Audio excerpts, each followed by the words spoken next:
All right, good morning, welcome everyone. Ignite, session 4. We're going to be talking about our value proposition this morning. We've had 3 awesome sessions to this point, and I'm really excited to be talking to you guys for a few moments. By the way, I think we've all met, but if we haven't, my name is Isaiah Lopez, part of the ALC. I chair the culture committee, and I think we had an opportunity to celebrate last night, had a lot of fun.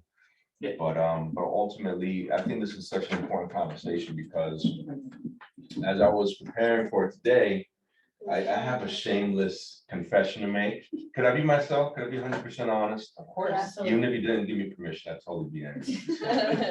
But all right, so I got 2 younger kids, they're 10 and 8, but when they were younger, it was Disney Channel on repeat. And I don't know if you guys, I'm a sucker for Disney movies. But there's one that when my daughter was younger, she was like super into Tinkerbell, right? Tinkerbell was a jam. And I like Tinkerbell too. Anyhow, the thing is that there's this one scene in Tinkerbell that kind of came to mind when I was thinking about your value proposition. Nobody can hear me? Listen, It might be Lucas's computer because it's picking us up. Okay. So, So there's this one scene in Tinkerbell that came to mind when I was preparing to talk about value proposition to you guys. And it was, all the fairies are kind of picking their gifts, right? And Tinkerbell thought this was Shirley, her calling, and Shirley, like a hammer, lifts up and picks her. It's like, no, your gift picks you. And she was kind of mad about her gift, but ultimately she embraces and leans into her gift. And Tinkerbell is Tinkerbell. I was thinking about that, and I think that a lot of us have a very unique skill set that maybe we may shy away from, and we think that if we're like Steven, and we're like Christina, or like Danielle, then we really crush it in the real estate industry. And that could be true. We could take elements from other people, but I think ultimately, if you lean into your unique skill set, you'll absolutely crush it in this industry. You don't have to fake the funk. You don't have to put anyone else's skin on. You could just be you. And that's ultimately what we're going to be talking about is we're going to identify what are our unique skills, and we're going to lean into that, because when you're authentic, rather when you lean into who you really are, what your unique giftings are, then you could be as authentic as possible. Because ultimately that's what it comes down to is if you're authentic, if your clients, whether they're buyers, sellers, investors, renters, if they see authenticity, they're going to rock with you. They're going to trust you. They're going to trust your leading. Because what happens if they don't trust you, then when you're like, hey, Mr. and Mrs. Seller, consider this. If you didn't come off as authentic from the gate, then there may be some hesitation. But if you were authentic from day one, which by the way, one of my favorite opening lines, whether I'm talking to a buyer or a seller, is this: Mr. and Mrs. Buyer, Mr. and Mrs. Seller, is it okay for me to be 100% honest with you, regardless if we choose to work with one another or not? It's my opening line. Is it okay for me to be completely honest with you? First of all, what it does is 2 things. It sets the precedent that I will always be honest with them. I will always shoot from the hip. I will always be, accurate, or strive to be accurate. Secondly, it sets the precedent that ultimately I don't have what we call commission breath, right? I'm not going to be desperate for their business enough that I'm going to yes them to death and just appease them, that I am going to just be blunt and honest. And if you set that precedent, ultimately, it goes back to just being authentic, right? Just be authentic, be comfortable in your own skin, and lean into who you truly are, all right? I think I wanted to set that foundation from the very beginning, right? Be authentic to who you are, and you're gonna always do amazing in this line of work. I'm gonna use the slides as a reference. I am gonna go off script very often. I'm gonna just be honest with you guys, but because ultimately we all live, eat, and breathe in this environment, and I want to try to give you guys as true to form examples of what we're experiencing in our conversations daily, okay? So Steve, I think I have slide 12 here. I don't know if you want to just jump there. So look up, just let me know when to stop. Yep, right All right. there. Cool. Okay, so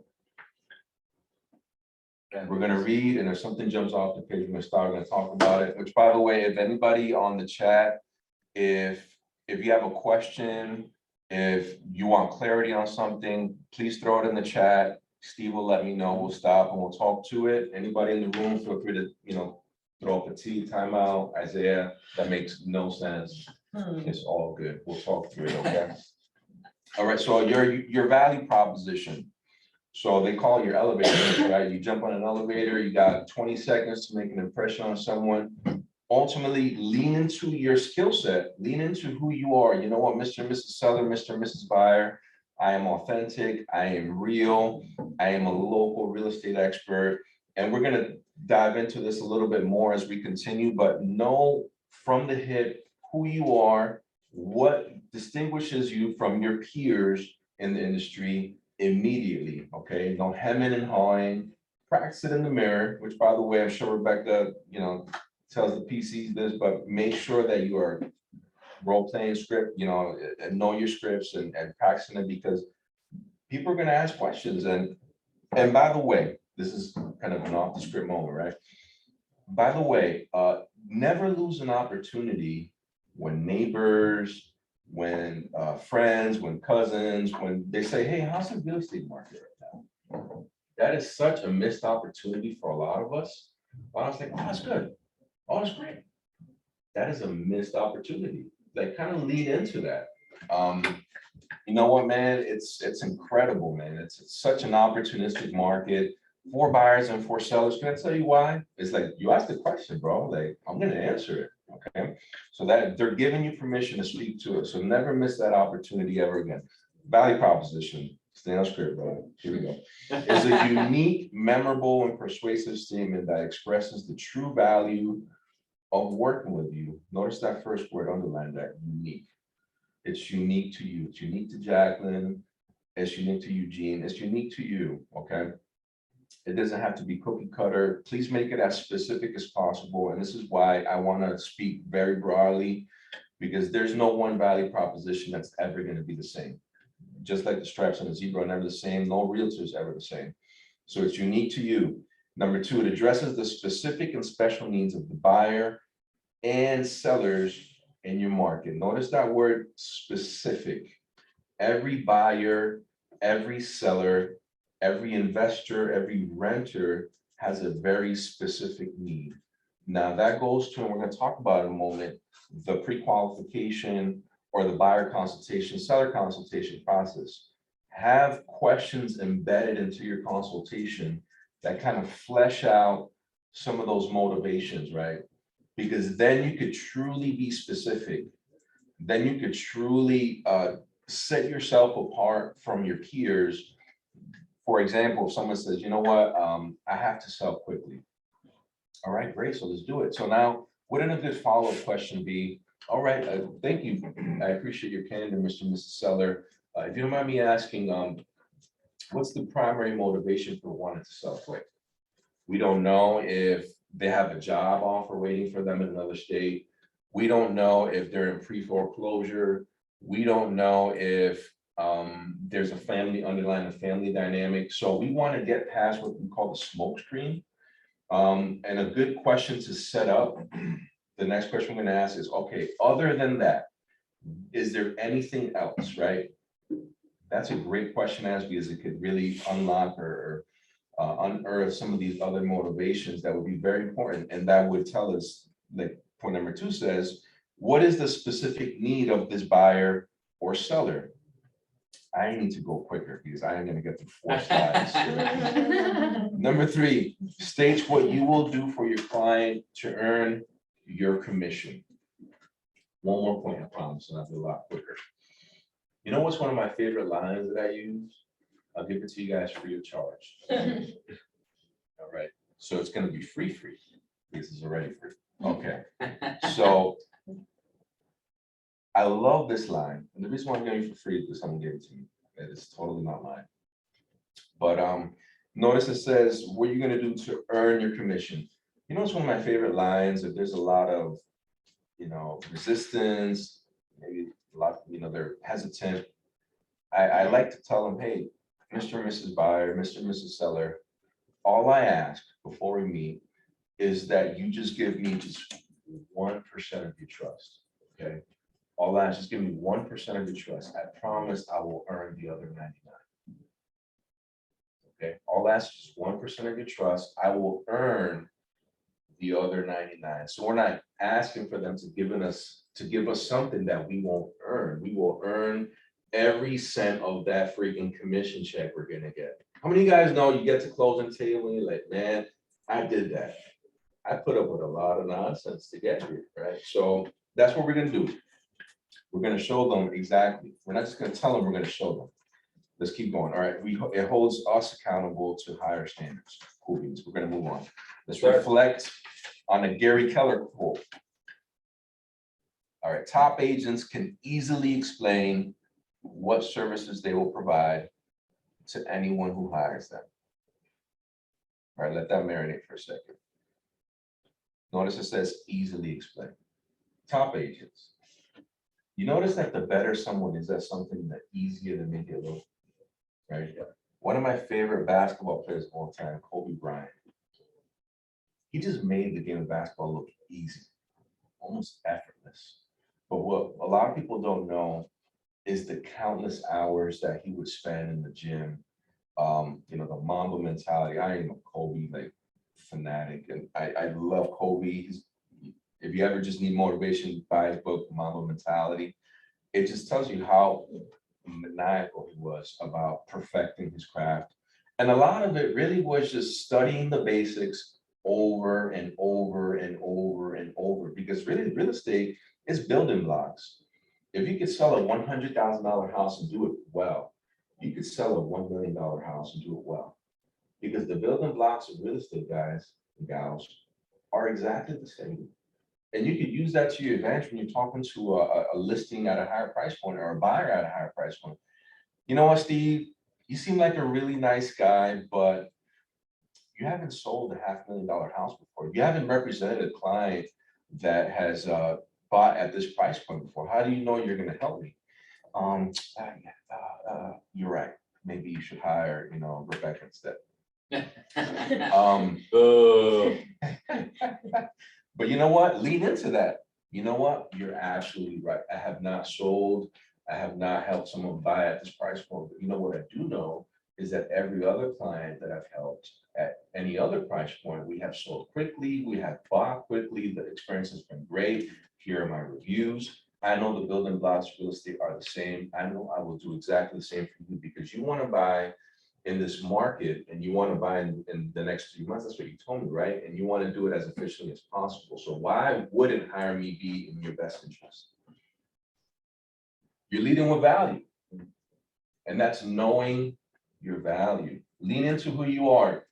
We were talking about this yesterday, right? Sometimes you just embrace the suck. Man, I haven't sold at this price point. But you know what? I'm going to use that as a talking point. I'm gonna embrace it. I'm going to work it into my script, because ultimately I know that the other value I have to add will definitely outweigh this gap in my skill set, if that makes sense. Okay.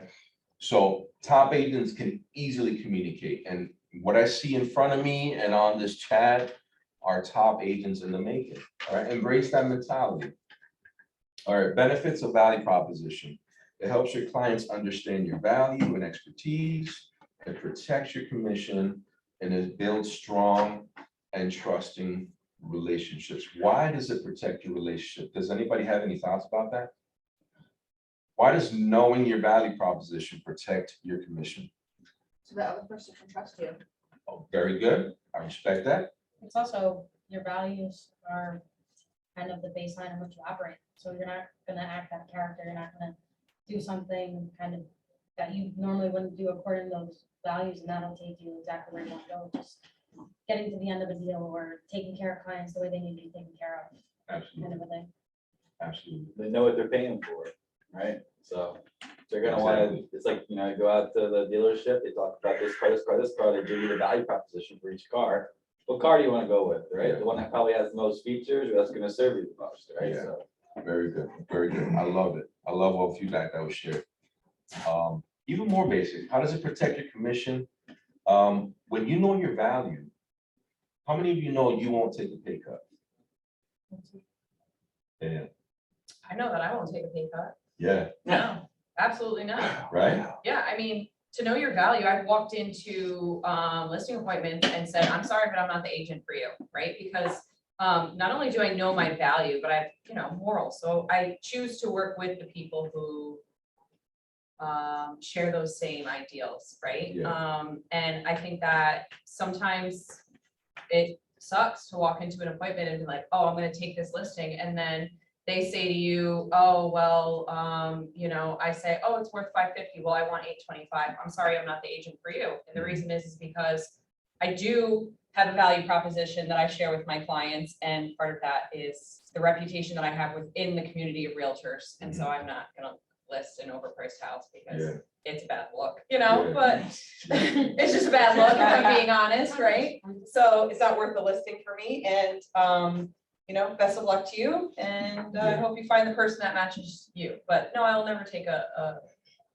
pay cut, because I'm able to effectively communicate what that value is to every person Beautiful, that I meet. beautiful, beautiful. And that leads directly into what I told you guys at the very beginning. My opening line is, Mr. and Mrs. Seller, Mr. and Mrs. Buyer, is it okay for me to be 100% honest with you, even if it means we don't do business together, right? Because ultimately, piggyback on what you said, Danielle, if the house is way overpriced, first of all, hopefully, if I do my job correctly, will show them exactly where the house should be priced, if we're gonna meet their goals, right? That all leads into your value proposition, you lending to them, or you telling them that you're a local expert, how exactly you're gonna do it. But ultimately, it protects your commission, because if I show them all the value that I bring to the table, and yet they're telling me, you know what? I have someone in here that will do it for 1%, right? Because everything for me for 1%. If you know your value, you could show them exactly why, hiring a discount broker is not in their best interest, and it will not help them get any closer to their goal. So that's what we're talking about. And for all the reasons you guys said too, morals and ethics, we're not going to do anything to get us in real estate jail. And ultimately, we're going to show exactly what our value is and protect our commission. All right, let's move. I love it. By the way, guys, please, I don't want it to be a monologue. Let's talk, okay? So let's look at an example of some value propositions, some, that we see with some of the merchants that we deal with perhaps on a daily basis. So Airbnb.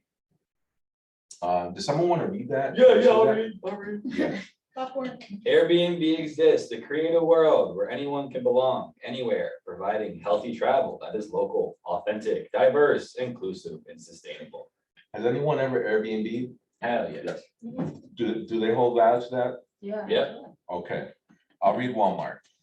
Walmart's value proposition is, it says, go see Target's website.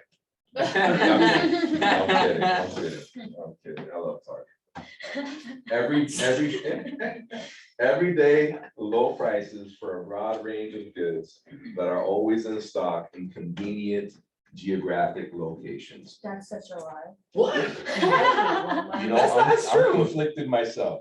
They never The Maybe goods in are just stock. not in a convenient geographic location within the store, because they're never where Yeah. they're supposed to be. No, they're Touche. never in stock. So if Touche. it's stock online in the store, it's not. Touche, yeah, not. But, So Walmart wasn't a good example. No, Yeah. they should have had Target up there. listen, I'm just saying, so we're gonna, make an executive decision here, and we're gonna pretend Walmart wasn't on the Slack, okay? Slack. Walmart haters. Slack, but let's get it, there's some stuff that we can only go to Walmart for, guys. That's Let's be real, okay? Target sometimes, I mean, I go to Target for 98% of what I need, but there's some times where, 98%, eh? there's some times where I'm like, That Blackstone griddle. but I love my Blackstone. those things are handy, I'm saying, I'm shopping for more right now. They are awesome. they're handy, I'm telling you. Got the one with the air fryer. Just saying, you take it to go Yeah. tailgate. Sweet. Anyhow, all right, guys, come on, see, you're not helping. You're not helping me, come on. All right, Grammarly, who got that one? Great writing simplified, compose, bold, clear, mistake-free writing with Grammarly's all-powered writing assistant. I can vouch for Grammarly. I use it every day. It's awesome. Okay, there you go. Boom, okay, QuickBooks, who got QuickBooks? Send invoices in minutes and get paid 2 days faster. So QuickBooks, I'm just saying. I think they're really the industry standard. I think they deliver on their value proposition. State Farm sucks. It's Jake, What here to help life go right. are you wearing, Jake? from State Farm? I mean, is Yeah, that, I don't even know that. I got the worst one up there. Here to help life go right. Weak value proposition, State Farm. Okay, No, I'm okay. kidding, I'm kidding. Like I a mean, good it really neighbor. is. Does anybody in Here to here? help life go right. Your insurance company is there when things go wrong. I don't see that as a Okay. Well, in strong. Oh, value Yeah. proposition. oh, In okay. theory, that could be exactly why, because you go to them when everything's wrong, because they're gonna help you make it right. But they don't. They're Well, okay, I'm not disagreeing with that ever. Not disagreeing with that. All right, so we're conflicted here. It's all good. It's all good. It's dialogue. It's dialogue. All right. But most importantly, a lot of these merchants, they deliver on their value. Some, I think maybe they did this on purpose. And we're gonna say that purposely, there's some merchants on here that are here because we don't see the value that they're putting out to the general public. But for the most part, you know, if you know what your value proposition is, people are gonna go with you. People are gonna go with you. People do business, with people they like, people they trust.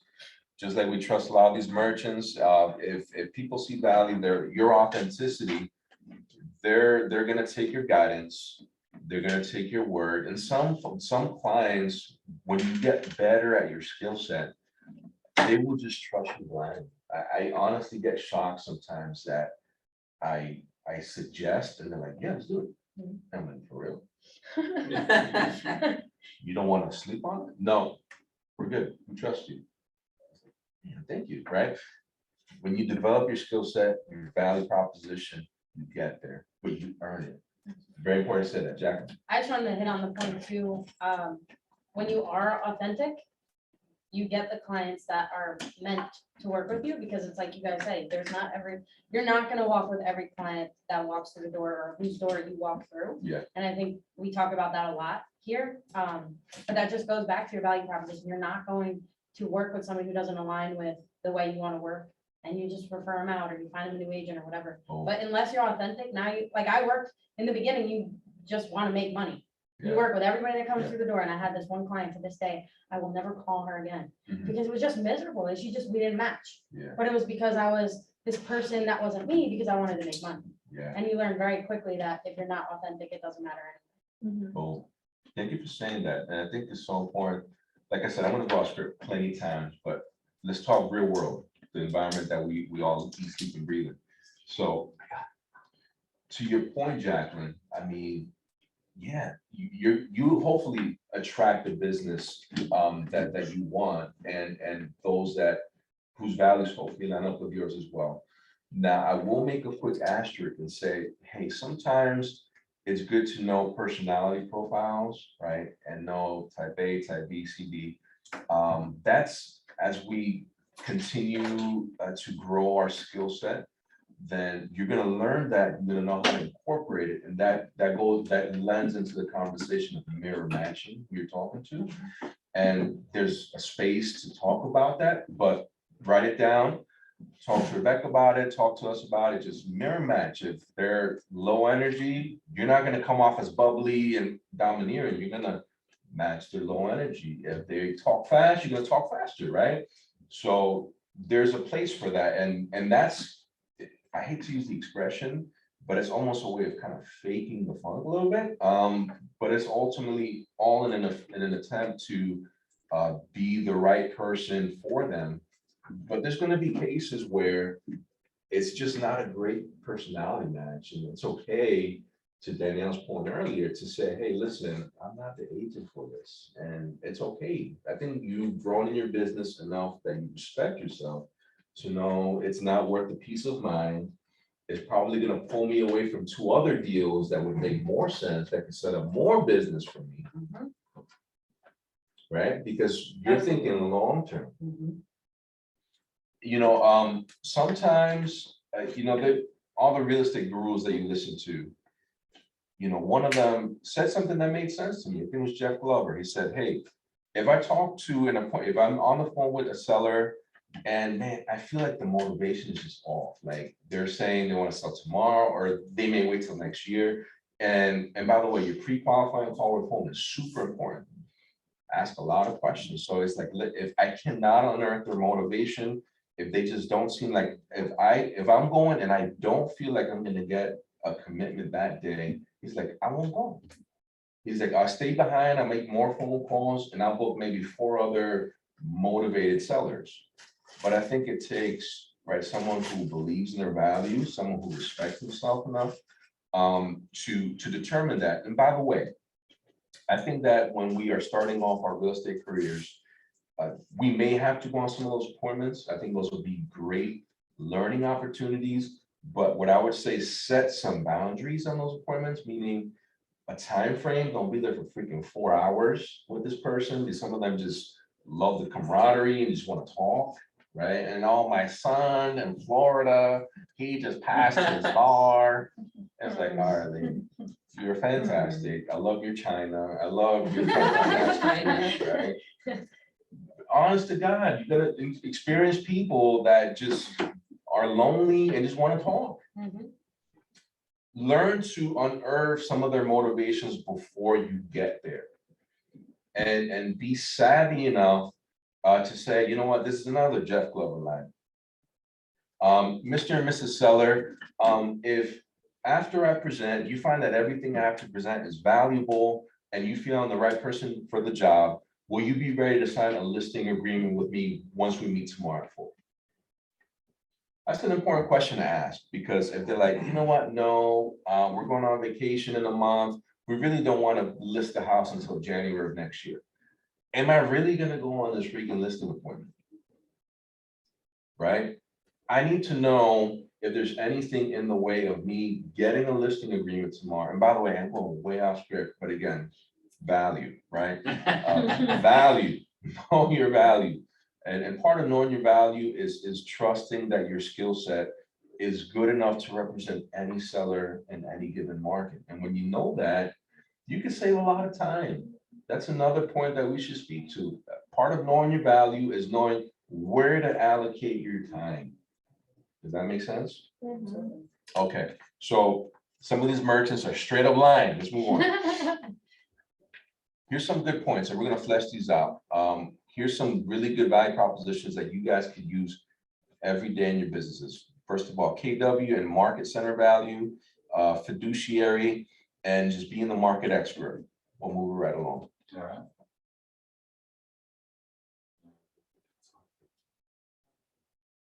Okay, so KW and market center value. I have access to collective knowledge and experience of nearly 200,000 agents worldwide. All right, if you're a newer agent, like I said, I am talking to top agents in the making. Adopt that mentality. Look yourself in the mirror, honestly, please. If you guys don't have a mirror in front of your computer screen or around you, look at yourself when you're talking to someone. This is a tip from Real Estate Gurus. It works, trust me. Put a mirror in front of you. It is scientifically proven that when you smile, you are more pleasant. The other person on the other line or on the other side of the screen can see your enthusiasm, feel your enthusiasm. The conversation is just gonna go better. Put a screen, look at yourself talking. It's a good reminder to smile and to bring your A game whenever you're talking to someone, okay? Second of all, top agents in the making, you're new. Probably part of the limited thinking that's happening is, man, I still haven't sold a house. Man, I still haven't landed a listing. Man, I still haven't sold at this price point. Value, lead into the value of the brands that we represent, right?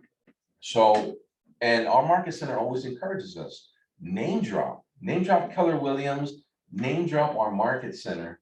There's no lie in telling someone down the street, Mr. and Mrs. Seller, you have such a nice house. I'm working with buyers. And by the way, please be honest about this if you do. I'm working with buyers that are looking in this exact neighborhood. I think your house is such a great fit.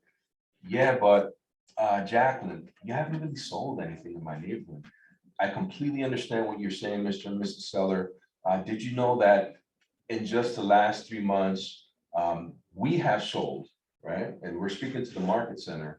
We have sold 6 properties above asking price in your neighborhood. Would you like to know exactly how we did that? Yeah, absolutely.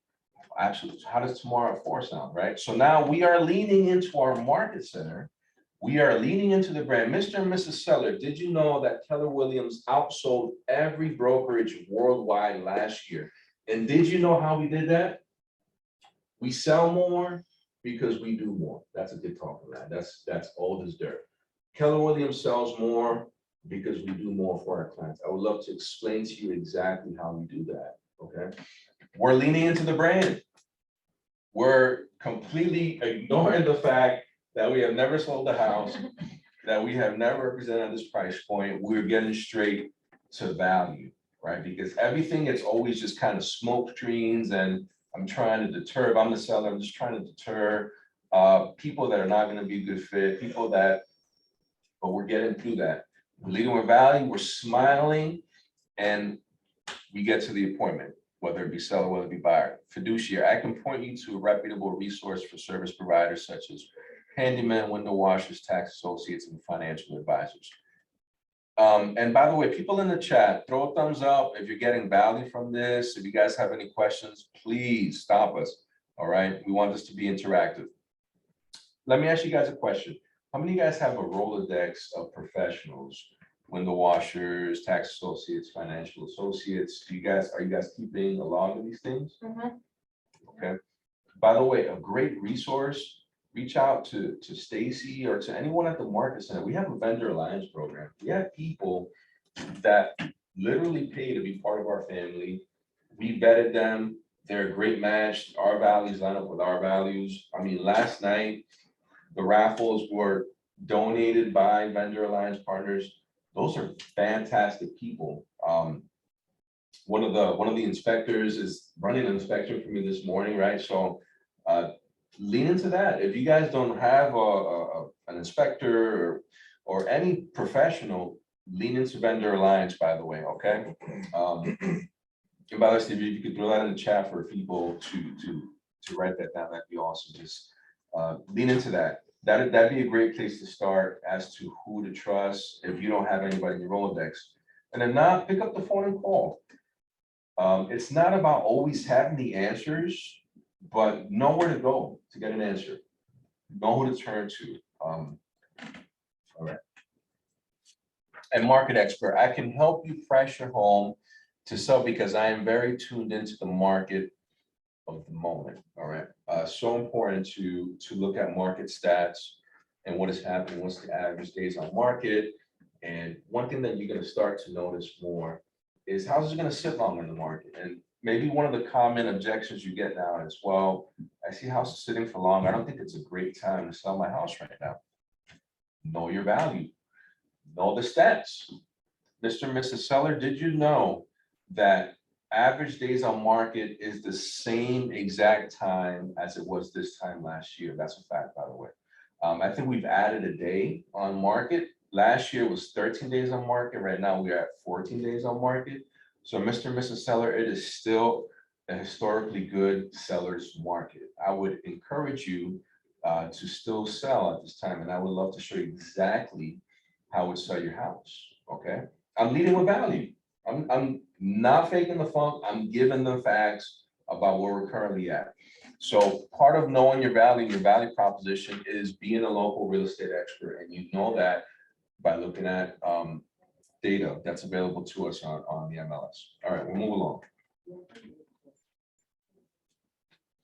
All right, so we'll take a quick pause. Do you guys have any kind of ahas, anything that has kind of jumped off the page to you guys at this point? Talk to me, y'all.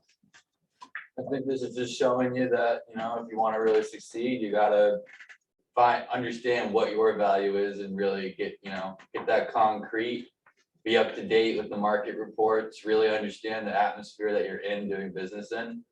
Otherwise, you know, your value is not gonna be as strong as someone, especially if you're new. Like, you really gotta practice this stuff, right? That's my aha. Anybody else? Any takeaways so far? I like the lean in thing. I'm kind of vibing with that today. Just lean into every last bit of what you are, what you want to be, and where you're trying to go. Definitely. Definitely. One thing that, that kind of, it was funny to me, but, someone said to me last night after the whole celebration, like, man, like your speaking voice, man, it's different, right? And I was like, oh, thank you, man. But then I also got, this is me, I'm an overthinker. I'm laying down on my bed, I'm like, What do they mean by that? right? Speaking voice, right? And honest to God, this is me. I'm weird. I know it. I'm sitting there, I'm like, Me too, man. I hope. I come off as unauthentic, because that's my number one thing. I just need to be real. That's what I strive to be in life. If you guys didn't know, my highest calling in life, aside from loving my family, right, is just to be real with everyone, whether you like me or not. Just be real. Silly example, but to your point, Jacqueline, taking you, Jacqueline, we've spoken a few times. I know that you are just super carefree and bubbly. You don't have to tame that down for anybody. Yeah. You know what I'm saying? You don't have to tame that down for anybody. That goes for everyone. You know, whoever's on the feed, just lean into it. That's super important. And I can't stress enough, name dropping Keller Williams as much as you can, especially when you're starting off your career. It's just like, did you know, have you seen the Keller Williams sign recently? Yeah, they're everywhere. Did you know where that is? Boom, you go straight into your value.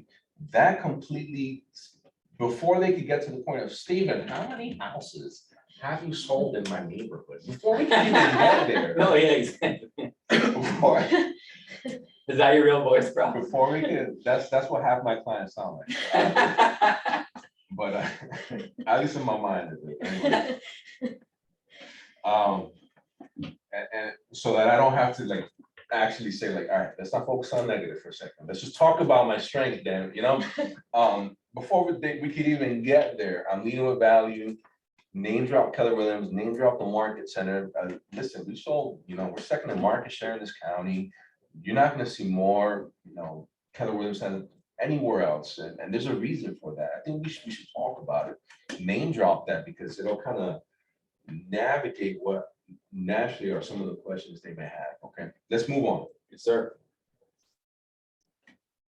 All right, so what matters to buyers and sellers? Let's peel back a few more layers on this onion, you know. So for buyers, their goal, who wants to read this? I got you. All right. For buyer, That- for buyers, their goal is to find just the right home at the best price in the right time with the least number of problems. Would you guys agree with that? Yeah. Okay. Side note, you should be like a audiobook recorder. Right? Yeah. Dude. You have a good No, speaking you voice do. too, Okay. Steven. Sorry. Okay. Back to the presentation. Guys, is that how I voice? Is that how Oh, no, How I'll do you be in my agree with bed that? later. Stop, every Often- single one of us, I don't care often. who you are, has a customer service voice. Oh, absolutely, You know, absolutely. like, Oh, everybody. for sure. Hello, this is I Jacqueline. Right. discovered mine like 2 weeks ago. Right. And I'm sitting back like, wow, where did that come from? Right, everyone has a customer service voice, I don't care. And it who doesn't you make are. me not authentic, it makes I gotta jump into this role of being a little more lovely for my client. Right. Did you levitate when you like figured it out? Oh, definitely. Yeah. I realized it when my kids started making fun of me and they would be like walking with their toy phones, like, hello, this is Danielle of the Gibbs team. I'm like, oh my God. Here's my 4-year-old. Hello, this is Danielle. Like, No, it's true. Sorry, I didn't mean to Go on, read sidetrack you. salaries. No, He really does.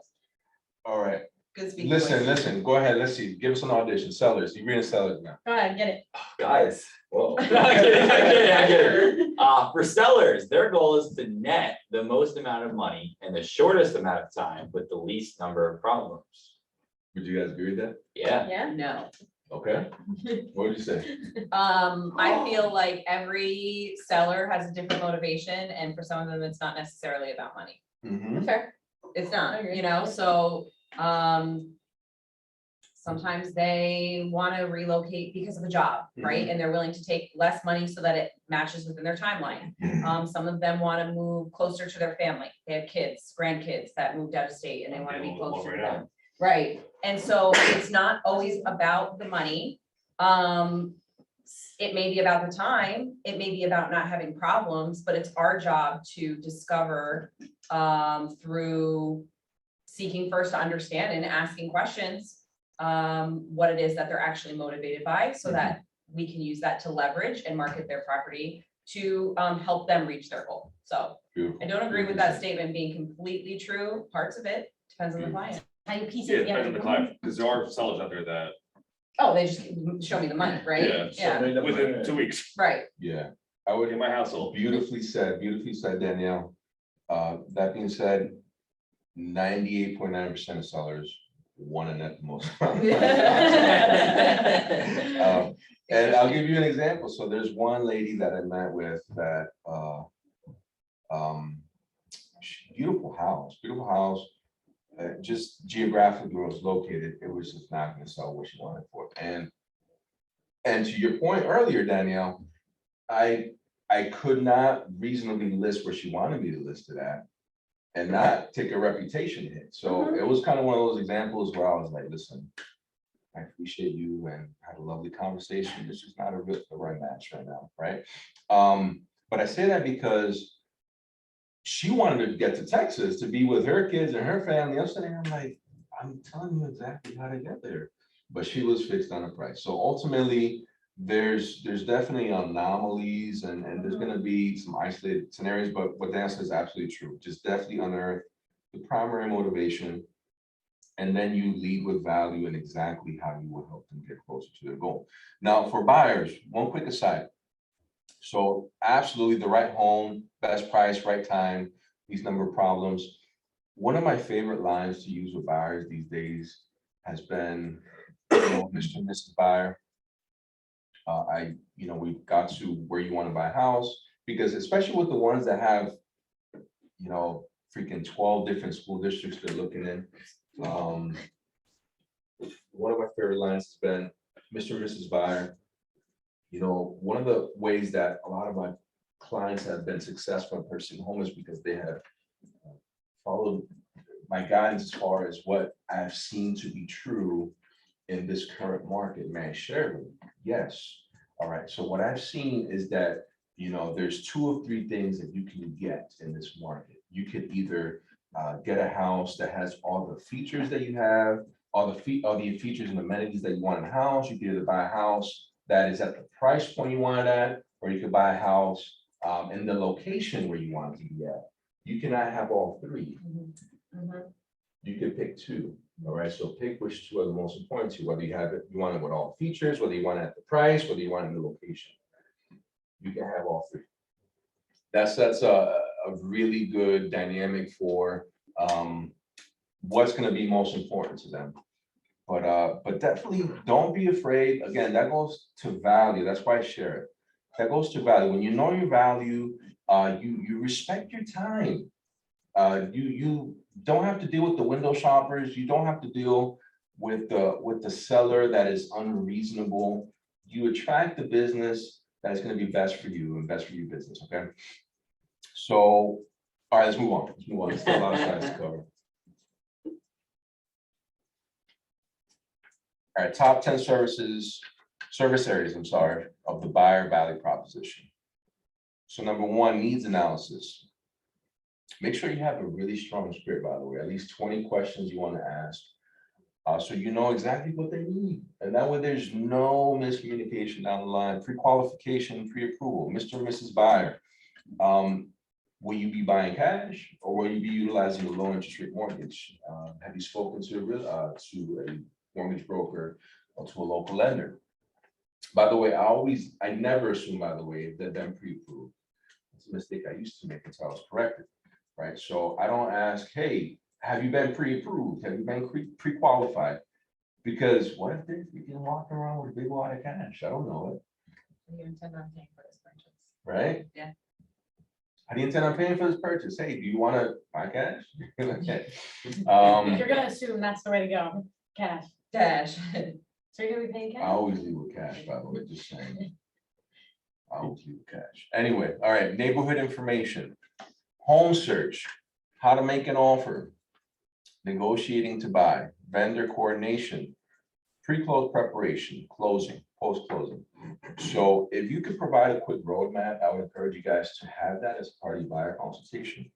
Is just create, doesn't have to be super in-depth, but just if you could provide a roadmap of, hey, this is what's gonna happen, we're talking today, this is the next step, this is the next step, and I think this right here is a really, really good roadmap to follow when you're talking with your buyer, and it shows them value. Okay, moving along. Anybody have any questions, any clarification needed on this slide? Good, okay. Next. Top 10 service areas of the seller value proposition. Again, needs analysis, pricing strategy, property preparation, marketing strategy, receiving an offer, negotiating to sell, pre-close preparation, closing, post-closing. Again, have a lot of good questions to ask during the seller consultation, during your listing presentation. Like I told you guys before, I'll say 20 more times before we close, is Mr. and Mrs. Seller, is it okay for me to be 100% honest with you? Even if it means we don't do business together, because I want to get to the bottom of whatever motivation they have, so that if there is something that we unearth, called the Black Swan, if you guys ever read the books, Never Split the Difference, But fantastic. we got a question. Where does open house come in? Marketing strategy? Yes. Yes, exactly. So we're gonna discuss the needs analysis, pricing strategy, you're looking at local data, and never give a specific number, that's my opinion, okay? My opinion is never give a specific price. I'm giving it a price range, and I'm gonna talk. All right, here's one of my favorite lines. By the way, are you guys finding value in my lines, my random lines? Yeah. Love your line, bro. I got them all written down. Okay. Yeah. You're doing a great job. Thank you, man. I'm super insecure, so that helps. All right, so one of my favorite lines is this. I show them the price range, Mr. and Mrs. Seller, realistically, this is what the market is telling us. Always use that line, okay? Not what I think. Right. Not, listen, I talked to Steven, and he is really smart, so you should take his opinion, right? This is Mr. and Mrs. Seller. This is what the market is telling us, okay? And that way I am disarming them from the very beginning, because we are looking at data. This is what data is telling us. What data is telling us, Mr. and Mrs. Seller, is a price range between 220 and 240, right? 220 to 240,000. I am sure there's a nice, it's called Days on Market Pyramid. I encourage you to use it during the listing presentation. This is what we're seeing, Mr. and Mrs. Seller. If we price at market, on average, this is how long it'll be on the market. If we price ahead of the market, meaning if we price at top end of that comp, this is how many people historically will come through your house. But if we price slightly below, then this is number of eyeballs, the number of people that come through your house. So now we are backing it up with data, and hopefully I'm steering them to a price point that will be better for marketing purposes, okay? So, Mr. and Mrs. Seller, this is what the market is telling us. Okay, here's the line, I haven't given it to you yet, right? Can I tell you that we have to sell your house 3 different times? What do you mean? I thought we just said, let me explain to you. The first time we sell it is the moment we put it on the market and we're searching for the right buyer for your home. That's the first time we have to sell it. All right, my God, there's 2 more times you gotta sell it. Yes, there is. Second time we gotta sell it during the inspection period, right? You gotta get to inspection, we're gonna negotiate really hard and make sure that we get you favorable terms on the back end. Oh my God, is it 1 more time we gotta sell it? Yes, there is. It's during the appraisal process, right? And we gotta make sure that ultimately we get the appraisal and that it appraises for the right price, right? And we're talking about gas, we're talking about that information. I'll take that question in a moment and finish the thought. Yep. But ultimately, there's 3 different times, Mr. and Mrs. Seller, that we have to sell your house. I am uniquely, there's that word again, I am uniquely equipped to help you sell it all 3 times. Do you want to say it? Do you want to sign the damn contract now or later, right? When you know your value, you can speak boldly. Not that bold, I'm just kidding. Obviously, you got, you know, there's embedded commands, we call them, that you guys could use when you're having conversations. Things like, I hope you get excited. Are you feeling good about the information that I'm sharing? Mr. and Mrs. Seller, I think you should do the right thing. There's embedded commands that you could use in conversation that all it's doing is it's taking their hand and it's getting it closer, right, to the paper. All right, what's the question? All right, so we actually talked about it a little bit, but we could just go over it again. Lucas asked if a seller or buyer is not comfortable working with me as a new agent, what are the options? Okay, He did, oh, sorry, Steve, he did say please, he did say please. come on, Steven. Much love, Lucas. Awesome, awesome question, Lucas. And I'll get to the. Thank you. Lucas, fantastic point, brother. You know what's one thing that's always gonna work in your favor and anyone's favor, really, because this is just one of a multitude of objections that people are gonna throw out there. And believe it or not, sometimes people like you. And really, they're just waiting for you to give them a reason not to work with you, right? So ultimately, it's your appointment, your buyer, your seller to lose. You got it. You made a really strong impression during the pre-qualification process. So Lucas, believe it or not, this may just be a smoke screen, bro. So this is what I would encourage you to do is, hey, Lucas, I'm the seller now. I'm role playing myself, just super awkward. Just go with me here, right? Okay. Lucas, man, you seem like a really good dude. You seem motivated, but you seem a little green behind the ears. You haven't done this long enough. We want to go with someone that has a little bit more experience, right? Now, Lucas, now I'm you. I'm morphing into Lucas. Mr. and Mrs. Buyer, Mr. and Mrs. Seller, I appreciate your honesty. That really means the world to me. And what it sounds like to me is that you want to feel completely confident with whatever profession you choose to work with. Am I right? Luke, can you just role play with me for a second? I'm here. So I'm you and you're the seller, okay? Or the Okay. buyer, all right? Mr. and Mrs. Buyer, what it sounds like is that you want to feel completely confident with whatever profession you choose to work with. Am I right? Right. Okay, no, I completely understand that and I respect it. Now, how would you feel if I told you that the building blocks of real estate are the same? I have helped clients buy at lower price points, but you know what? Here's a review for me to share with you that shows exactly what the experience was like. You know, I know that when we spoke earlier, you mentioned that you had a 30-day timeline that you had to sell by. And I feel that I can get you closer to that. Would that still work in your best interest, Luke? Yes. Excellent, excellent, definitely. So this is what we're gonna do. When we meet today, I'm gonna show you exactly how we're gonna get you the house in the shortest amount of time possible. I think that will make you feel really excited, wouldn't it, Luke? All right, I did so damn good. He's He's speechless. I know. speechless, he's speechless. Yeah. Lean into, Luke, their objection, okay? You lean Okay. in. He said, bro, you're in there. And you know what you say?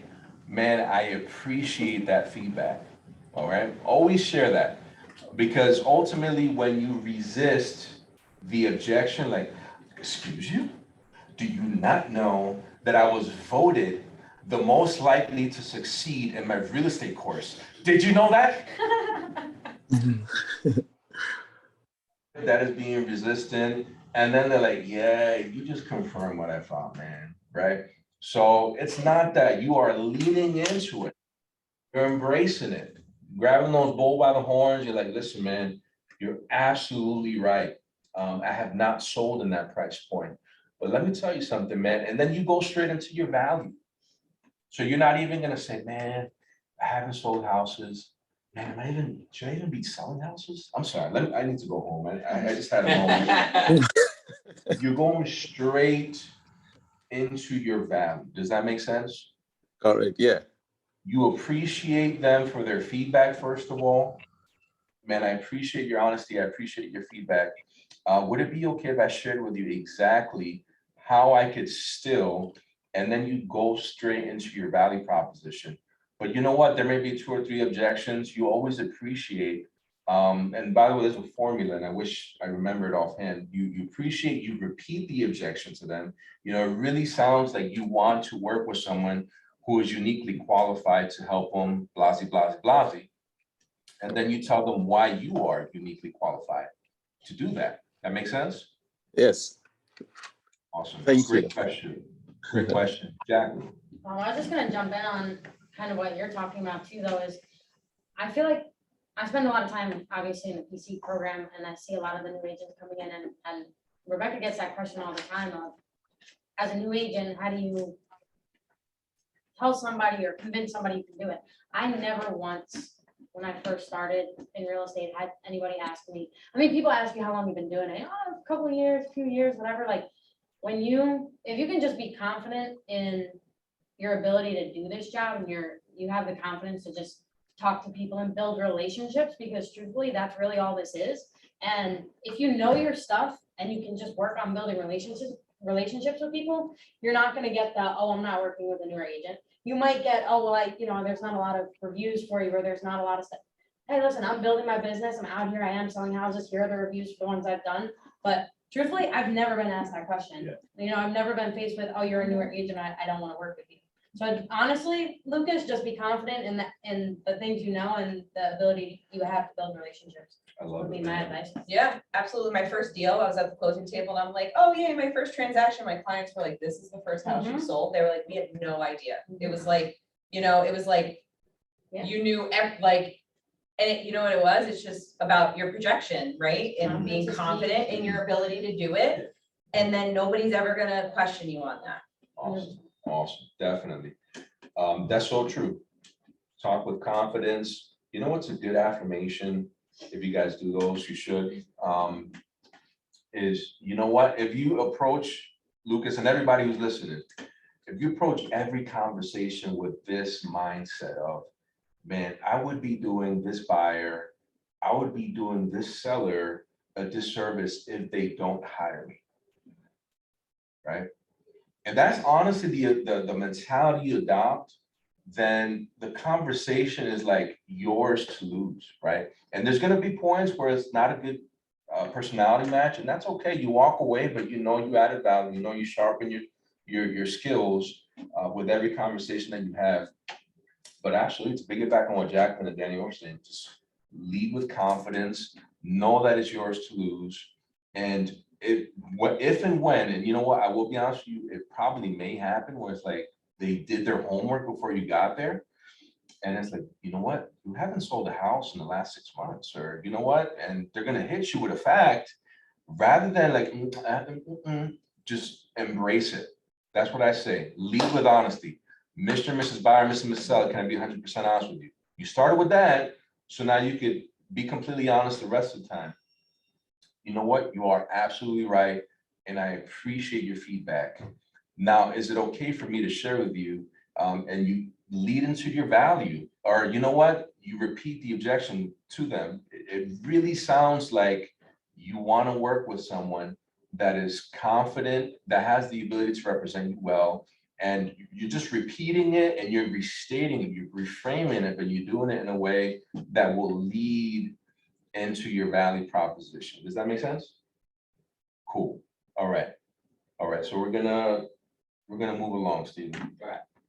All right. So we got some pie charts. We got about 50 of them to share with you guys in the next few slides. But this is a survey done by NAR in 2021. It says, what buyers want most from their agent? What's the biggest part of the pie? Find the right freaking house. Just do your job, bro. That's it. If you do your job, You're halfway we're there. cool. If you do your job, you're cool. Yeah, just, that's the most important quality they want in their agent, just someone that's gonna help them find the right home. The second highest category, I can't tell the color, Steve. You're gonna It's have funny to for tell me. gray. It's other. It's not even, Yeah? it's not even specified, it says other.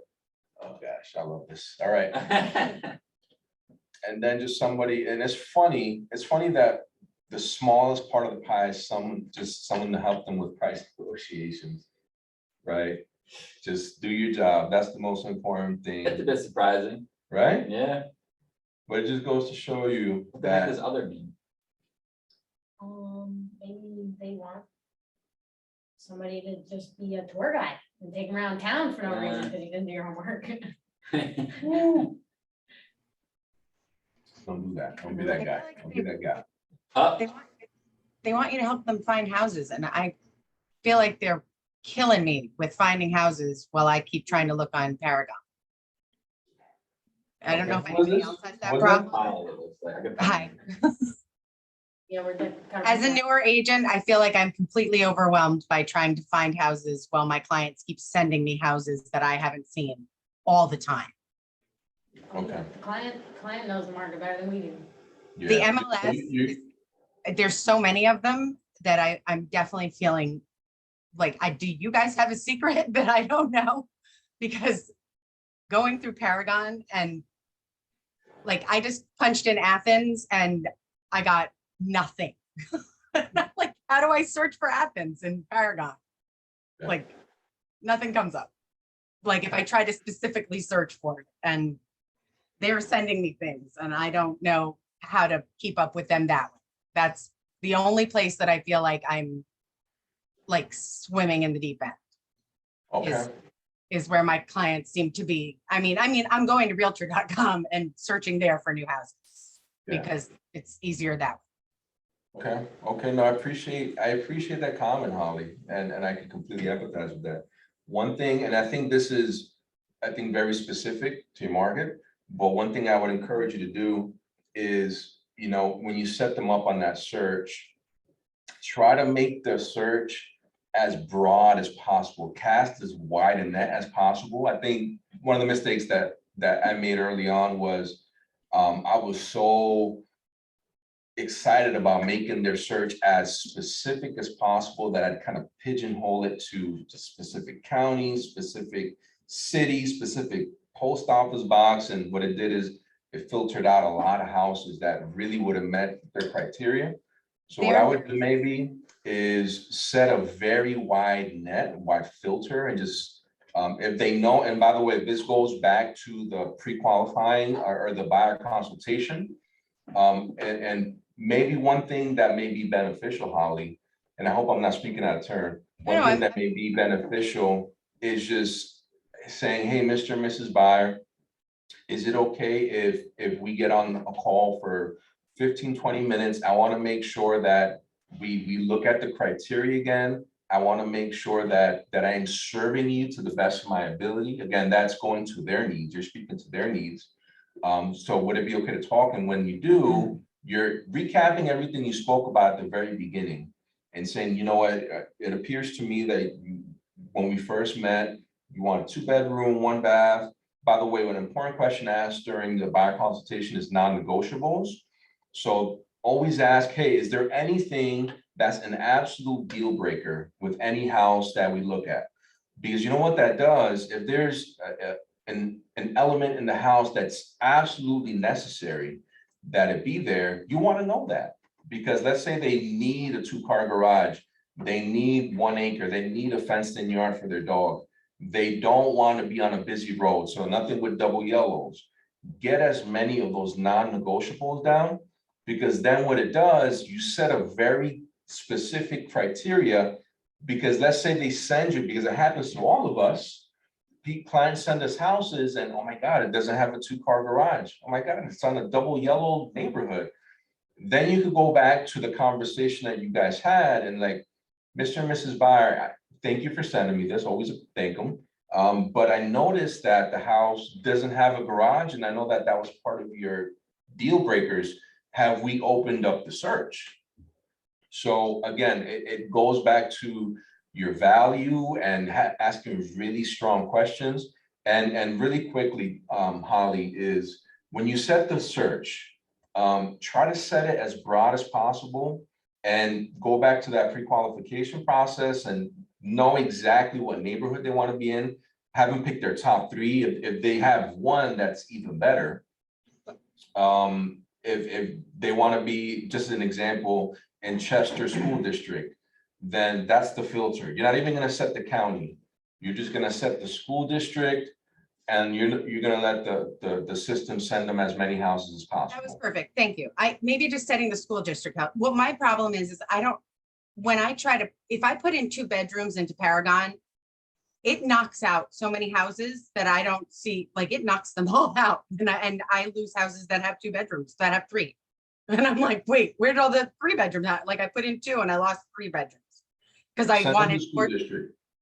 yeah, thank you. That might help because I find actually just, I'm having problems with actually the MLS. Like censoring out so many houses that they're finding houses that I just don't see when I'm searching. Is really Does what, Paragon have a hot sheet that's like editable? I think it does. I think that's where I'm new and I'm having a little bit of, like, I'm struggling with having several clients and they all have different, but like, even like I'm in Saugerties. I have several clients that are under 250 is what they want. And I can't, one house comes on and it's gone. There's only like 14 houses in Saugerties and 7 of them have been on the market for 6 months. Nobody wants them. So they're catching them before I do. That's okay. I'm sorry. I don't mean to interrupt. But I No, just, not at all, not at all. No, I'm glad you asked the question. I'm just getting, Set a wide net, have them be very specific. Like Danielle said, maybe it's a matter of sending them the hot sheet and Yeah, or even just like, the first thing that I do when I open my laptop every day is I customize my hot sheet to the areas that I work in or that I have clients in at the time. And I look at, and we went over this in the last Ignite class, new yeah, listings, I think- expired, right? I'm not very familiar with Paragon. I wish I could help you more. I mean, Matt does have a subscription and any listing we take in Ulster County, it is entered in there, but I don't do it. I'm so gonna I see don't know Rita. how it works. I'm gonna go see Rita tomorrow. I'm going in tomorrow to that office. Good awesome. luck. You know I what, will that, actually go figure it out. But I mean, I definitely find that's where, like, my clients are very specific. So actually they get a little frustrated when I send them what meets their criteria if it doesn't entirely meet their criteria.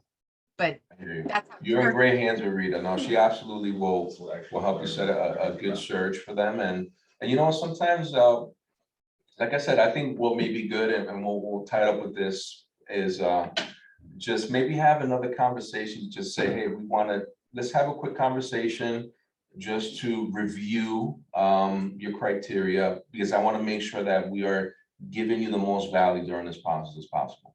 Okay? Thank you. You're welcome. All right, so great question, Holly. Let's move along. As far as, we got 55 more pie charts to get through. All right. All right. Factors buyers value when choosing an agent. All right, so is literally the biggest part of the pie other? Yes, it is. Okay, there we go. So buyers are fickle, guys. That's what we're determining here. But seriously, authenticity. I'm gonna go out on a limb here and say just being authentic, being real, have that be the biggest part of your value proposition, because ultimately you will never go wrong. You will never go wrong being authentic, being true to who you are, leaning into your skill set. You will attract the business that you want. We'll move along. Sorry. Wait, this duplicate slide? Might be. I think it I is. mean, they all start to look the same. All right, actually. okay, so we're on sellers now. We're on sellers. All right, what sellers want most from their agent? Other, 27%. Okay, Second highest is help price the home competitively. CMA, probably, right? yeah. All right, so let's get through all the past slides. I don't think Want me to skip through these? yeah, I'm not gonna be training them. Other. Okay, here we go. All right, so using technology to your advantage. So, as we talked about earlier, especially if you're new in the business, even if you're not, even if you're a seasoned agent, we always lead with the brand, you know, there's a reason why Keller Williams sells more homes than any other brokerage in the world. We sell more because we do more. But we don't just talk to that, we show them. We show them exactly why Keller Williams is different. This is a great example. We're gonna show them our technology, you know, Mr. and Mrs. Seller, Mr. and Mrs. Buyer, did you know that when you work with me, you know, I have access to technology that will, you know, you can download my mobile app, you can customize your search, I could send you, you know, updates directly through the mobile app, you know, what from my database, I could send you a smart plan that will show you exactly where you are, what the next steps needs to be.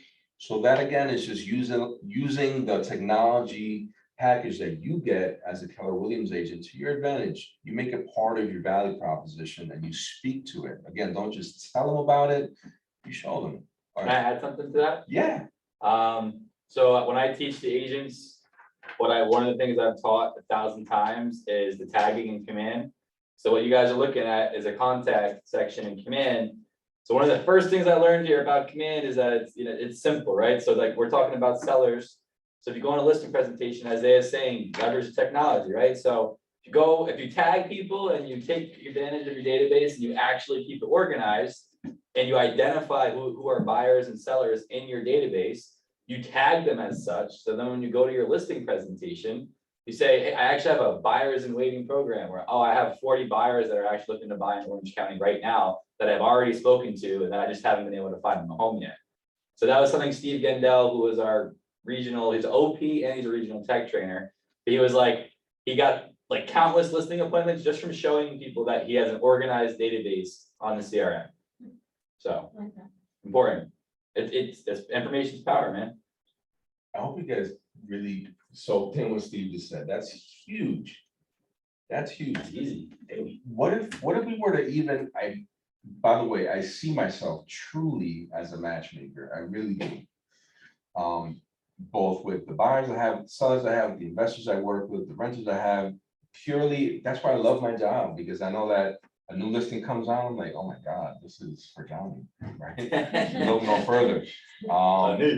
You know what, an investor is like, I may have an investor that I'm working with that is like, hey, Isaiah, I want a house, but I want it with tenants. They don't have to evict the tenants. So it doesn't matter where it is, just get me a house with tenants in it.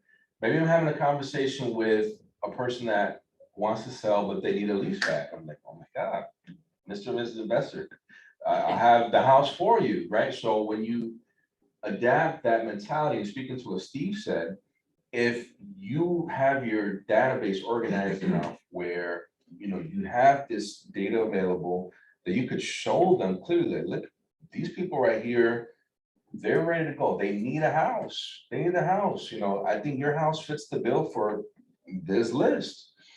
Then I think it's an easier conversation to have, and it truly shows your value, shows that you're polished, shows that you're organized, and it speaks to the value that you're preaching to them. Now it's not a matter of I think you could do a job now. I say, man, I'm convinced that she's the person for the job, right? I love that point, Stephen. That's great. So yeah, adapt and talk about it. You're a matchmaker. You're gonna match people to different opportunities. And you can meet with Eileen if you have more questions on that. Eileen Angel, she is awesome. Mhm. I'm gonna miss you, Steve. I'm still here, man. I want this to be forever in the archives of our library. It is, baby. We're recording, we live. I'm gonna We miss you, live. brother. I know. I miss you guys too. We all are. Come on, guys, it ain't Friday. Yeah, I'm gonna get emotional today, dang it. Come on, man. We're all emotional. Last night was a rough enough. Man, all right, there we go. So up to this point, does anybody have any takeaways? Any ahas, something that hit I'm home, kidding.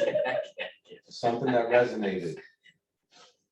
Anybody on Zoom? Wanna Yeah, jump in? someone on Zoom Not land. quiet. Talk to me. Lucas. Courtney, Cassie Bott, I know she's at work. Talk right to now. me, Zoom. Yeah, I wanna hear from Lisa. Courtney Harris. Any ahas? Oh, so y'all just ain't paying attention. Come on, Cassie. That's fine. just white noise to you. Disrespect.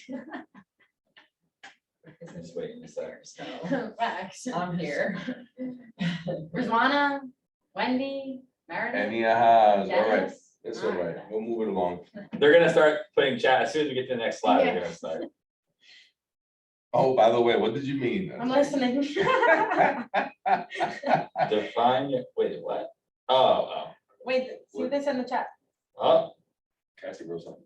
when he said, I'm listening ear, You know, and, I think she was talking about you sell your house 3 times. yep, Awesome, and then when he said the same thing. awesome, It's not awesome. good. Just mess around, by the way, in case nobody knows my sense of humor on Zoom. Good, good, awesome. And by the way, please, if you have questions, stop us, okay? We want to make sure that we're talking about what's important to everyone, okay? And I appreciate everyone's feedback. Thank you. Everyone who shared. Awesome. I'm learning as we're doing this as well. Okay, moving along. Next slide. Yes, sir. All right, so we talked about the importance of authenticity. We've spoken about the importance of unearthing motivation. We've spoken about the importance of leaning into who you are and your skill set, not necessarily having to put anyone else's skin on, but just being true to who you are and attracting the business that makes most sense to you. Now let's talk about really defining and giving our value proposition a framework, okay? There's 3 good ways to maybe get the process started, okay? First of all, you identify your knowledge, your attitudes, your skills and beliefs that make you qualified to be a great real estate agent, okay? What are the skills necessary? Let's talk about that for a second. What are some of the skills you think that are necessary to be a great real estate agent? Presenting information, Okay, so however you wanna do it. Ability to educate. okay. What else? Let's talk. Zoom land, talk to me. Hygiene. What are good skills? Good hygiene. Knowing what's going on in your market. Yeah, yeah. Local knowledge, very good. What else? Compassion. Compassion. What else? Just doing your research.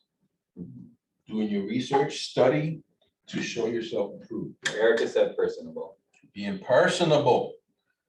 Being personable. Communication. Let's talk about that for a second. What do you mean by that? Being personable. What does that mean to you guys? To be personable? You wanna chime in, Erica? Up to you. You're muted, yeah. Oh, it happens all the time. Still muted. Can't tell if she's trying to talk or not. Oh, she's going for it. She's going for it. There we go. Yes.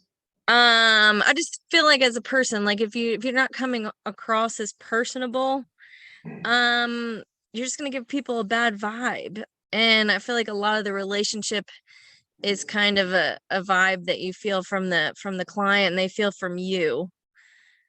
That's good. That's You know what I good. mean? Like even if they might think you're very, very knowledgeable, they might just not want to work with you. Awesome stuff. I love it. I love it. Yeah, so someone mentioned compassion. What do you mean by that, Jackie? Yeah. I just think, they did like the coffee and commercial this morning, and they were talking about how commercial is very data driven, whereas real estate residential is very emotional. I think it's that whole thing that's been going around a lot lately. Once you show somebody that nobody cares what you know until you show them that you care. People really, you go to a house and somebody talks to you for 4 hours, you try to avoid that at all costs, but it happens. Like some people just want somebody to talk to. They want to know that there's somebody on their side, somebody listening, somebody who has their best interest in mind, and not in a transactional way. Not, oh, I owe you fiduciary duties, old car.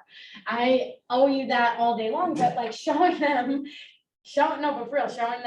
like I'm here as a human being. I'm not here for the paycheck. Like, of course, we're all here to make money, but that's not what drives a good agent. So caring about people, caring about their situation, making sure that if they're selling, they have that next place to go to before everything is over. You know, I hear Rebecca on the phone constantly when she's talking to an older client recently, and the woman's freaking out. I don't want to be, you know, basically, I don't want to be homeless. And she's like, I would never let that happen to you. So just having compassion for people in their situations, and also the fact that you don't know what goes on behind closed doors, you never know what somebody's going through, and just being that helping hand for them along the way. Yeah, I love it. I love it. Danielle mentioned something earlier, I think it's super important to, that we seek first to understand. Right? And one of the things that, you know, when we're compassionate, when we're personable, that we do is, first of all, we take a deep breath, right? Just like, well, Stephen, it seems to me that you don't care because fill in the blank, right? Deep breath. I appreciate your feedback and thank you for your candor. It seems to me that what's important to you is, and you synthesize, you summarize what they just shared with you, because believe it or not, sometimes people just want to know that they're being listened to. And sometimes by you just telling them exactly what they told you, briefly, concisely, can just disarm them, right? You know, Stephen, I appreciate your feedback. You know, it seems to me what's important to you is that, and you give them everything they just told you. Is that correct? And if you miss the point, it gives them an opportunity to correct it, right? And then it's like, no, I completely get it, you know. And then you go 3D. Maybe you don't go straight into how you're going to solve their problem. It's like, okay, other than needing to sell because of X, Y, and Z, is there anything else that would keep you from selling, you know, during a very busy seller's market? Because ultimately, like I said, there's smoke screens that people put up, and it's our job to, as real estate experts, to get to the bottom of it. Because then really our value shines. Then really we can help them to the best of our ability. So be compassionate, be personable, seek first to understand, and you take a deep breath. You take the hit, you take the licking, and believe it or not, just repeating what they told you could be the very best tool in your skill set. Because the old adage, you know, God gave you 2 ears and 1 mouth, so you can listen twice as much as you speak. So you're listening, You're not thinking about how you're gonna handle this objection. Hear me out. When they're talking, you know, like, oh damn, how am I gonna handle this one? You're listening because you're seeking first to understand. Mr. and Mrs. Seller, Mr. and Mrs. Buyer, it seems to me that what's important to you is blah, blah, blah. You are listening. Yes, it is. Okay, now we could handle the objection if we need to. Very good. All right, number 2, we transform the value you provide and the value of KW and your market center into benefits for your clients. All right. Who wants to tackle this one? How can we convert the value of our local market center and the value that you bring as a benefit to your seller or your buyer? How do you think we can weave that thread?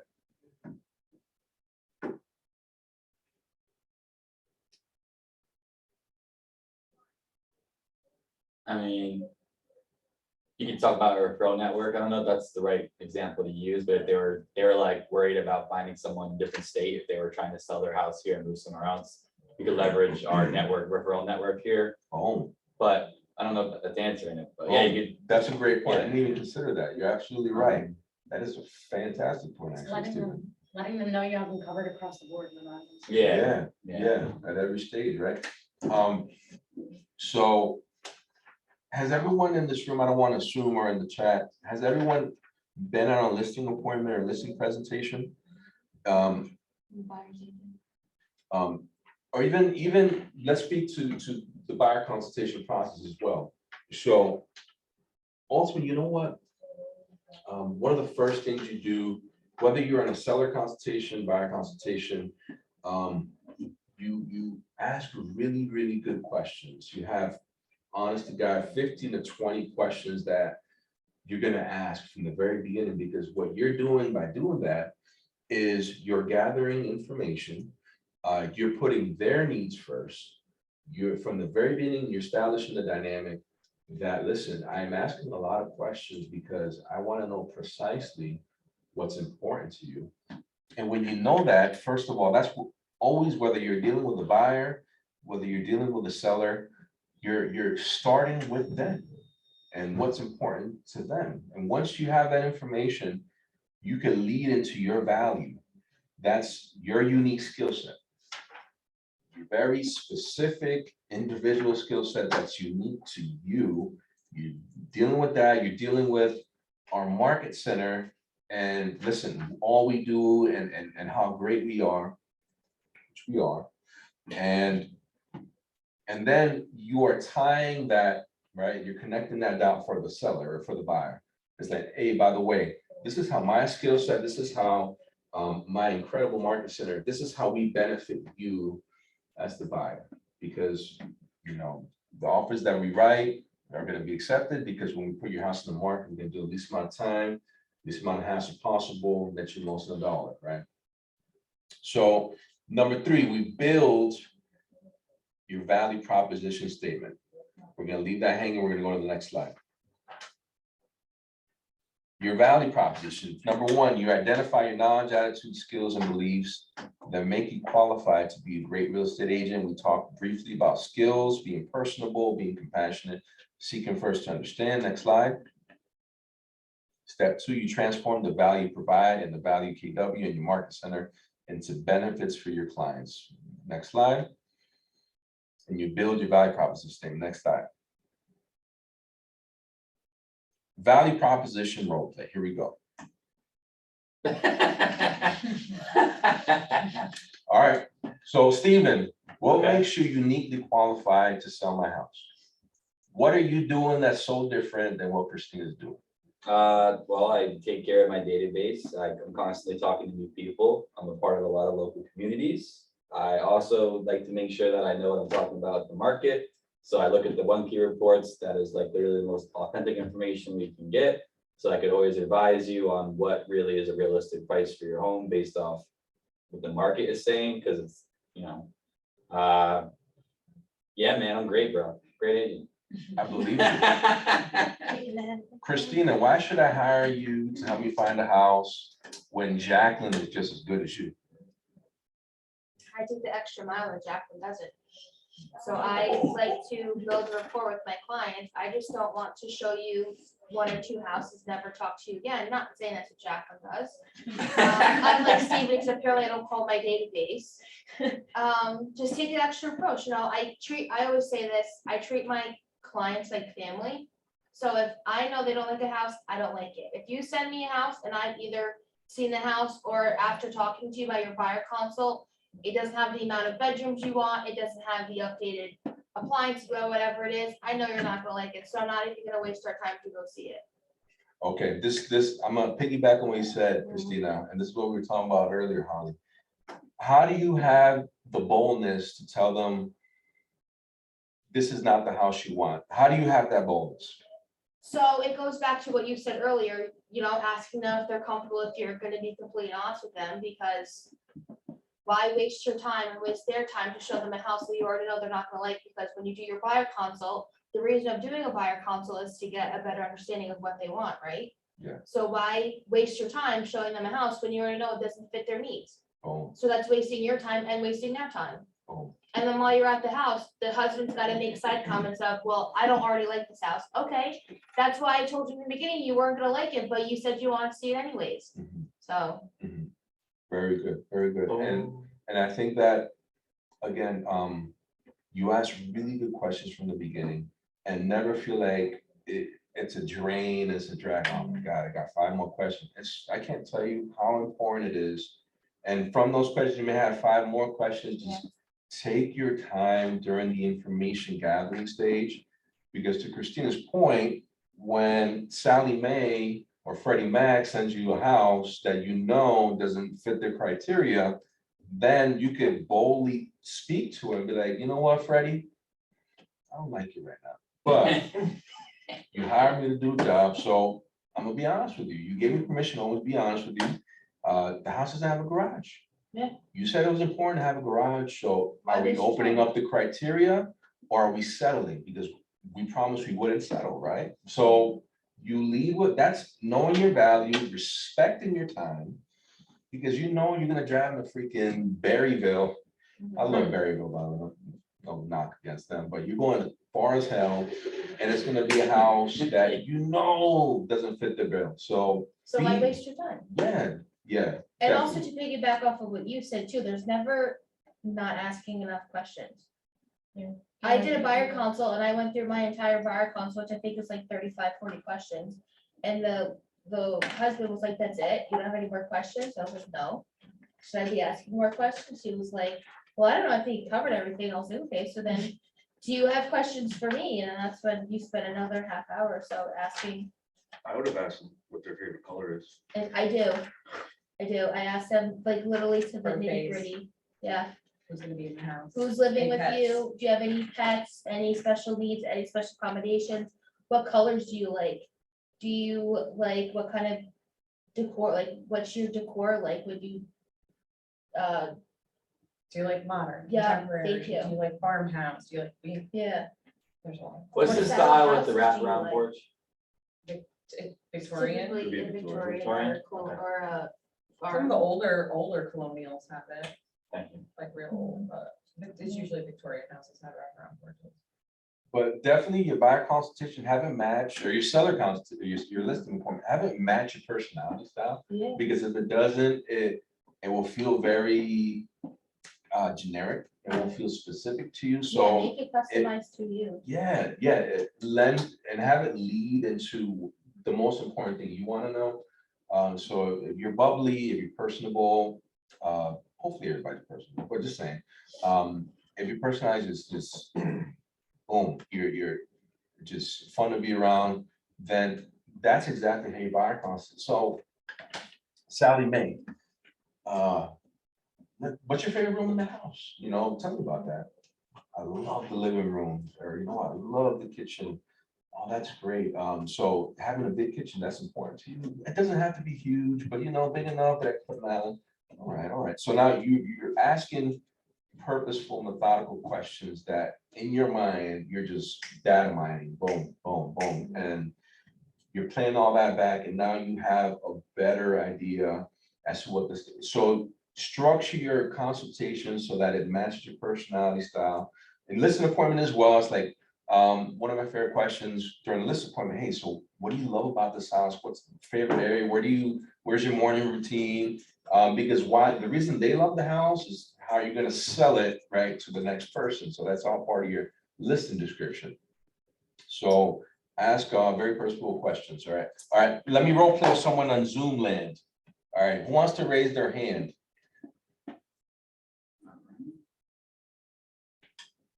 Come on now. We're all family. Oh, look, it's just, oh. Lucas volunteering? You I going for know it, you Lucas? want to, Lucas. Or Cassie? Cassie, you raising your hand?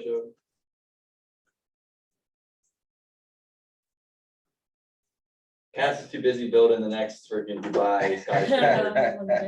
Erica, Role playing. who spoke? Is that Holly? I did. What are we role playing? You said Okay, Holly. Holly, you seem like, all right, I'm the buyer.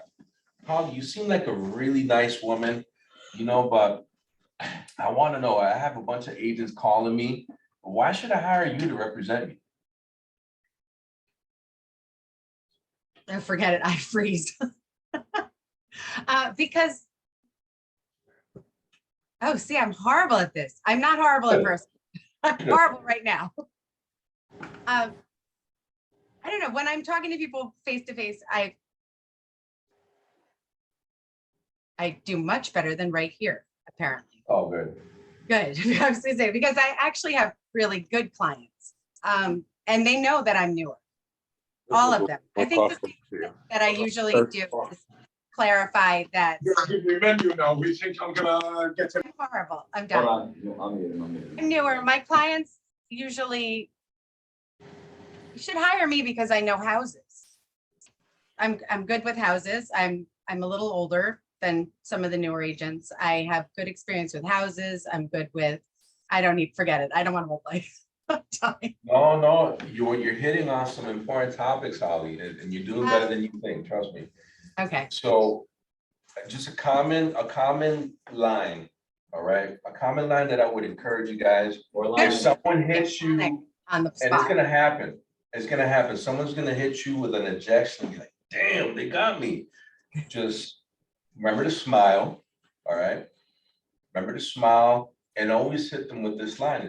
It'll give you time to collect your thoughts and kind of get to a state where you could really speak to it. So, you know what, Sally Mae, I completely appreciate your comment. It definitely seems like you're gonna summarize what they just told you, and then you're gonna hit them with value.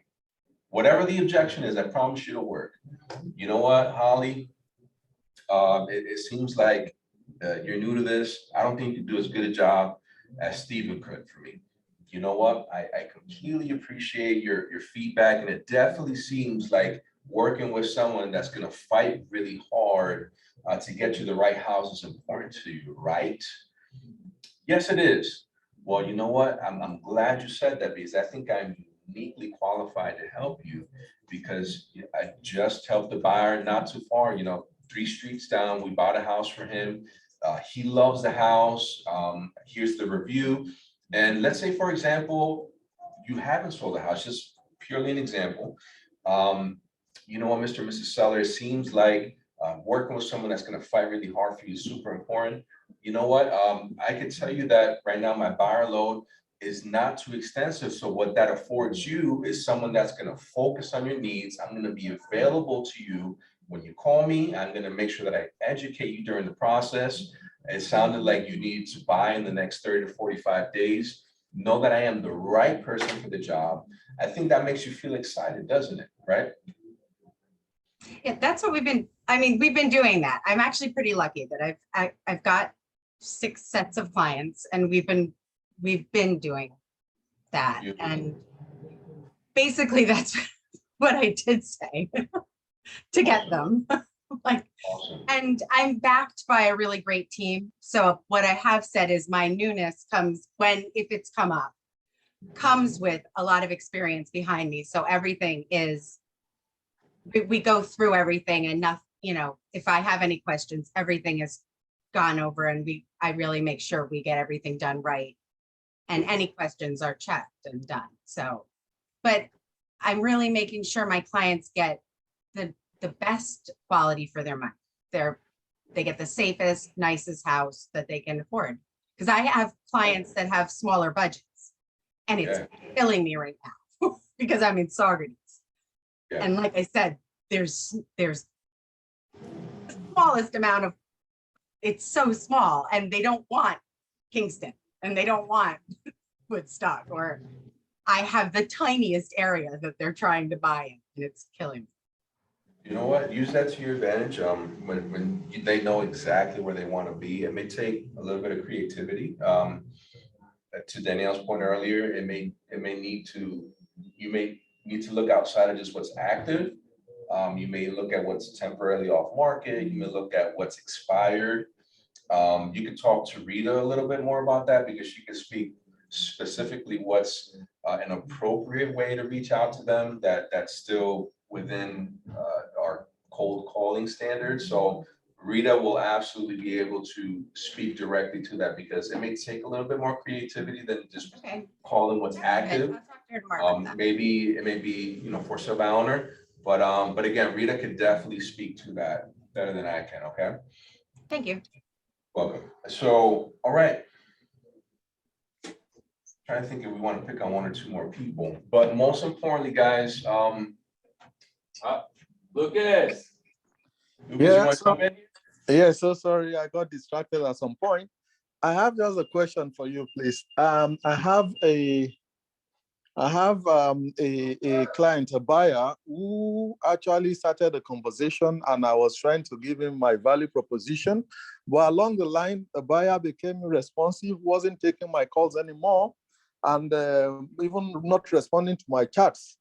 I tried over and over up till this moment. I mean, it's not just responding. What can I do in such a situation?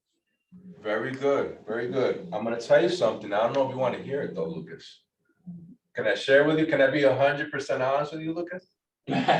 Sorry, take that again. Awesome. Hey, Lucas, and I'm saying this to you, but I'm saying it to everyone, okay? Okay. Sometimes, the best thing that we could do for ourselves and for our business and really for our mental health is to just look ourselves in the mirror and be like, okay, she didn't need my help. Or you know what? He didn't need my help. Who's next? Honest to God. It's the best mentality you could adopt, especially if you feel like you are chasing down a client. There's not a great deal of motivation there. There's many underlying dynamics as to why that's happening, Lucas. I'm not even gonna try to guess which one it is. Sometimes it's personal matters. Maybe they suspended their home search. Maybe they're working with another realtor. We just don't know. The point is, if you've reached out by text and phone 3 times and they haven't returned those 3 calls and text messages, I would say it's probably wise to, or you know what, before you do that, can I give you guys one more line? Of course. All right, we're out of time, but I want to give you guys this one line. Lucas, you can take it, brother. It's yours for free, okay? Okay. I even went as far as leaving voice notes several times, 3, 4, 5 times. Can I encourage you, Lucas? You sound and look like an incredible guy. You're leading with value, and I think that's why you do that. But can I encourage you to not leave more than 2 voicemails? After 2 voicemails, just stop, okay? I'll give you a better strategy, okay? This is what I was referring to. And guys, this one's free. I think if I give you guys any more one-liners, We're gonna all lunch or something. I'm gonna listen. I don't know. I haven't thought about it yet, but I'm kidding. I enjoy you guys. All right, so here's a good one-liner. If a client is returning a text, a phone call, an email, and this goes for sellers, this goes for buyers, this goes for investors and renters. You guys want to hear it? Yeah. Sure, yes. I don't know. If you're in the chat, if you're in the chat, you gotta write. You gotta write down. I want to hear it as it. Because if not, I'm walking out. Matter of fact, I'm putting my slides Oh, he's together. cracking Look, up. I'm not playing no games anymore. Come on Are now. people writing? Not yet. Y'all don't wanna hear it? All right, Someone Chris, is, I can see some heads nod. You. Yes, Erica was the first. And then Courtney Harris said, I want to hear. All right, guys. Here's my last one-liner, I promise. All right. If someone is not returning a phone call, text message, and email, you're just gonna shoot off an email, a text message, not a phone call. You're gonna shoot off an email or text message, and you're just gonna write this, okay? Promise you it works every time. You don't believe me, but you're gonna do it. Oh my gosh, he was right. You're just gonna write, Mr. and Mrs. Seller, Mr. and Mrs. Buyer, have you given up on wanting to buy a house? Mr. and Mrs. Seller, have you given up on wanting to sell your house for top dollar in a hot real estate market? That's all you're gonna write. You're gonna lay that bomb out there, that grenade, boom, and you're gonna walk away. That's all you're gonna do. I promise you, you'll hear back quickly. That's all you're gonna write. You'll be like, oh my God, but that's not me. That's not my communication style, blah, blah, blah. You're not blaming anybody. You're just making a very direct observation or question. You know what? And they're gonna be like, man, no, why would you think that? Oh, because I've left 3 voicemails, I've called an email, I haven't heard back. So I'm under the impression you've suspended or given up on the search. And then, boom, they're back in your pipeline. But anyway, I promise you, use it. It's a very direct question, but it's always yielded me results. And by the way, it's in the book, Never Split the Difference, which is all-time favorite book on negotiating, okay? I think that's it for time. I think we're done. Lead with value, know who you are, lean into who you are. Be personable, seek first to understand. Let me see. Thank you. Yes, you got it, Lucas. You got it, man. That's all you're gonna ask, bro. That's it. That's it. That's all you're gonna ask. If they don't answer, that's when you go to what I told you before. You know what? She didn't need my help. He didn't need my help. Exit stage left. That's it, baby. Right? That's it. Move on. But listen, that's it. I'm out of time. Thank you. You got all the one-liners I had to offer today, and I'm curious to hear some ahas. What are some of your biggest takeaways from today's session on building your value proposition? I want to hear from you guys.